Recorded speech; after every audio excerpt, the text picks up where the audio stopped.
नमस्कार दोस्तों, देव education channel में आपका स्वागत है। जैसे कि आपको पता होगा कि स्टैटिक जीके की जो अभी सीरीज चल रही है, उसी प्रकार हमें आज क्वेश्चन करना है आगे। कि पहला क्वेश्चन दिया है कि जिम कॉर्बेट राष्ट्रीय उद्यान कहाँ स्थित है। तो जिम कॉर्बेट राष्ट्रीय उद्यान हमें कहाँ देखने को मिलेगा? उत्तराखंड राज्य में देखने को मिलेगा। कौन सा? जिम कॉर्बेट राष्ट्रीय उद्यान कहाँ देखने को मिलेगा हमें? उत्तराखंड में। अब असम की बात करें तो असम में हमें क्या देखने को मिलेगा? काजीरंगा। कौन सा? काजीरंगा राष्ट्रीय उद्यान कहाँ देखने को मिलेगा हमें? असम में देखने को मिलेगा। अब सिक्किम की बात करें तो सिक्किम में हमें कौन सा राष्ट्रीय उद्यान देखने को मिलेगा? कंचनजंगा। कौन सा? कंचनजंगा राष्ट्रीय उद्यान हमें कहाँ देखने को मिलेगा? सिक्किम राज्य में देखने को मिलेगा। उत्तर प्रदेश में कौन सा राष्ट्रीय उद्यान देखने को मिलेगा हमें? दुधवा। कौन सा? दुधवा राष्ट्रीय उद्यान हमें कहाँ देखने को मिलेगा? उत्तर प्रदेश में देखने को मिलेगा। तो इस क्वेश्चन में हमने 4 राष्ट्रीय उद्यान के बारे में चर्चा की है कि जिम कॉर्बेट राष्ट्रीय उद्यान उत्तराखंड राज्य में देखने को मिलेगा, काजीरंगा हमें असम में देखने को मिलेगा, कंचनजंगा राष्ट्रीय उद्यान सिक्किम में देखने को मिलेगा और दुधवा राष्ट्रीय उद्यान उत्तर प्रदेश में देखने को मिलेगा। अगला क्वेश्चन दिया इसमें कि माध्यमिक शिक्षा मंडल भोपाल की स्थापना कब हुई? माध्यमिक शिक्षा मंडल भोपाल की स्थापना कब होती है? 1959 में होती है। कब होती है? माध्यमिक शिक्षा मंडल भोपाल की स्थापना कब होती है? 1959 में होती है। 1968 की बात करें तो 1968 में क्या होता है? मध्य प्रदेश पाठ्य पुस्तक निगम, यानी कि बात करें मध्य प्रदेश पाठ्य पुस्तक निगम की स्थापना 1968 में होती है और माध्यमिक शिक्षा मंडल की स्थापना होती है 1959 में, जिसका मुख्यालय भोपाल में है। और 1997 की बात करें तो 1997 में क्या होता है कि एक योजना चलती है, शिक्षा गारंटी योजना। शिक्षा गारंटी योजना। इस योजना का उद्देश्य ये था कि हर 1 किलोमीटर में विद्यालय होना चाहिए, प्राइमरी विद्यालय। तो ये इसमें हमने कवर किए हैं कि माध्यमिक शिक्षा मंडल की स्थापना 1959 में होती है, जिसका मुख्यालय हमें भोपाल में देखने को मिलेगा। और 1968 में हमें मध्य प्रदेश पाठ्य पुस्तक निगम की स्थापना देखने को मिलती है। शिक्षा गारंटी योजना की शुरुआत 1997 से शुरू हुई थी। अगला क्वेश्चन दिया है कि वायुमंडल में नाइट्रोजन का प्रतिशत कितना है। तो नाइट्रोजन का प्रतिशत हमें देखना है कि वायुमंडल में नाइट्रोजन कितने परसेंट है। तो वो 78% है। क्या है? 78%। यानी कि क्वेश्चन पूछा जाता है कि वायुमंडल में सर्वाधिक कौन सी गैस रहती है, तो नाइट्रोजन रहती है, जिसका प्रतिशत कितना है? 78% है। अब इसमें जो 20.9 दिया है वो किसका है? ऑक्सीजन का है। किसका है? ऑक्सीजन का प्रतिशत है। और 78 किसका है? नाइट्रोजन का है। ये हमें याद रखना है। और 0.9 ये किसका है? तो ये है अपना आर्गन का। किसका है? आर्गन गैस का है। और आगे दिया है 0.03, तो इसका है ये CO2 का, यानी कार्बन डाइऑक्साइड का स्कोर है, हमें याद रखना है। तो ऐसे हम गैसों का स्कोर याद रखेंगे और समस्या नहीं आएगी याद करने में। तो सर्वाधिक मात्रा में वायुमंडल में नाइट्रोजन गैस पाई जाती है, इसका परसेंटेज कितना है? 78% होता है। ऐसा क्वेश्चन पूछ लिया जाता है। अगला दिया है कि वायुमंडल की आर्द्रता किस यंत्र द्वारा नापी जाती है। तो वायुमंडल की आर्द्रता किससे नापते हैं हम? हाइग्रोमीटर से वायुमंडल की आर्द्रता नापते हैं। किससे? हाइग्रोमीटर से। लैक्टोमीटर से क्या नापते हैं? दूध की शुद्धता नापते हैं। दूध की शुद्धता नापने का यंत्र कौन सा है? लैक्टोमीटर। हाइग्रोमीटर अपना होगा आर्द्रता मापी।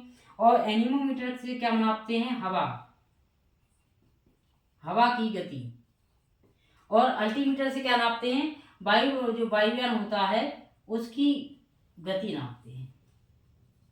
इस प्रकार से हमें क्वेश्चन करना है।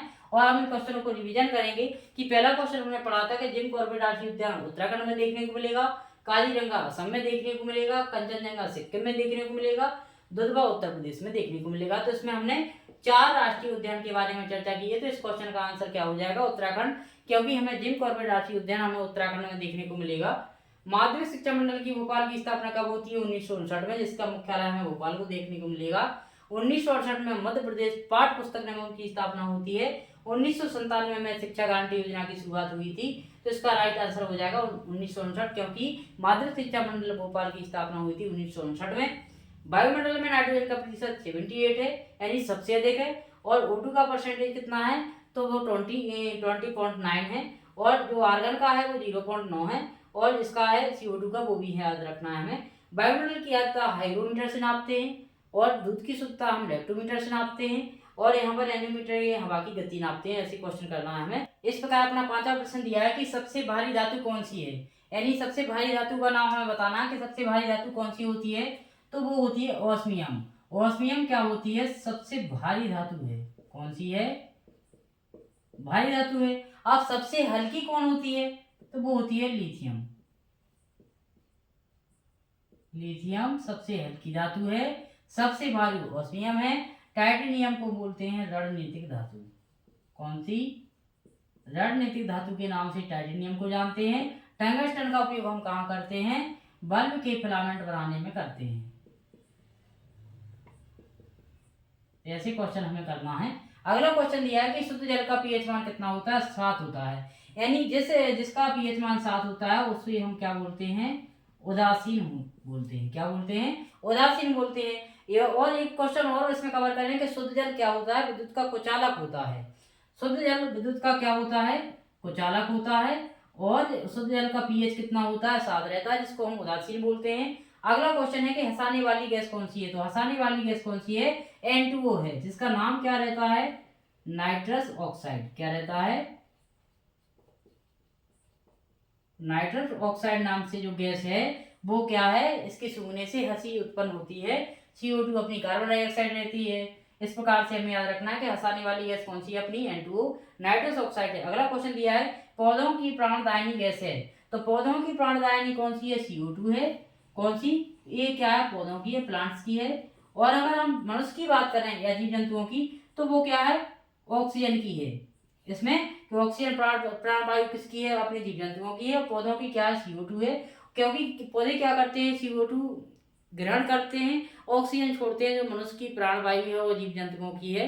तो केंद्रीय गेहूं शोध संस्थान कहाँ स्थित है, या फिर हम ऐसी बात करें कि केंद्रीय गेहूं अनुसंधान केंद्र कहाँ स्थित है, तो वो हमें नई दिल्ली में देखने को मिलेगा। कहाँ देखने को मिलेगा, नई दिल्ली में देखने को मिलेगा। पूसा, नई दिल्ली में देखने को क्या मिलेगा हमें, गेहूं अनुसंधान संस्थान।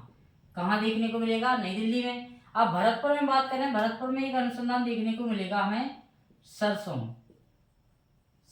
अनुसंधान केंद्र। कहाँ देखने को मिलेगा हमें, भरतपुर राजस्थान में। कौन सा देखने को मिलेगा, सरसों अनुसंधान केंद्र। कटक में बात करें तो कटक में हमें देखने को मिलेगा चावल अनुसंधान। कटक कहाँ है, उड़ीसा में है, तो चावल अनुसंधान केंद्र हमें कहाँ देखने को मिलेगा, कटक उड़ीसा में हमें चावल देखने को मिलेगा अनुसंधान केंद्र। इंदौर की मैं बात करें तो इंदौर में कौन सा देखने को मिलेगा हमें, सोयाबीन। इंदौर में देखने को मिलेगा कौन सा केंद्र हमें, सोयाबीन अनुसंधान केंद्र। सोयाबीन अनुसंधान केंद्र कहाँ देखने को मिलेगा हमें, इंदौर में देखने को मिलेगा।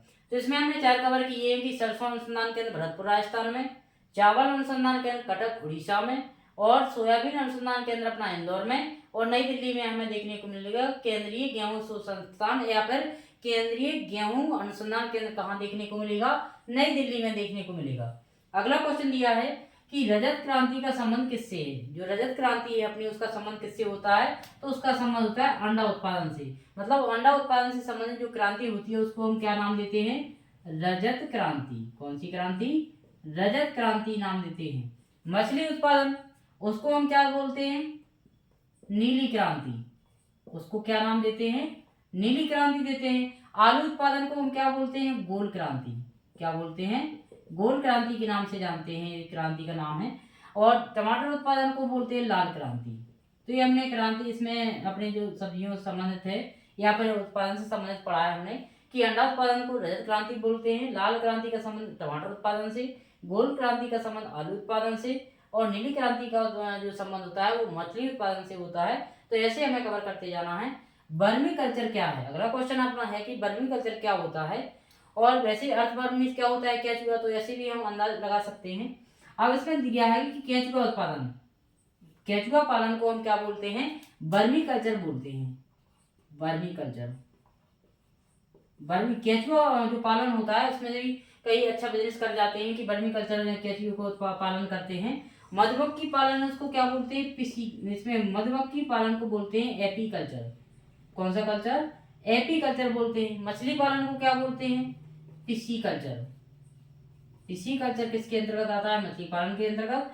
और जो एपीकल्चर आता है मधुमक्खी पालन के अंतर्गत। और केंचुआ पालन आता है किसमें? वर्मीकल्चर के अंतर्गत आता है। तो इसमें हमने पढ़ा है, संस्थान के बारे में पढ़ा है कि अनुसंधान केंद्र गेहूं कहाँ है, हमें नई दिल्ली में देखने को मिलेगा। और सोयाबीन हमें कहाँ देखने को मिलेगा अनुसंधान केंद्र? वो अपना इंदौर में देखने को मिलेगा। यदि हम बात करें कि सरसों अनुसंधान केंद्र, तो वो हमें कहाँ देखने को मिलेगा? भरतपुर राजस्थान में। यदि हम चावल की बात करें कि चावल अनुसंधान केंद्र है, वो कहाँ देखने को मिलेगा? कटक उड़ीसा में देखने को मिलेगा।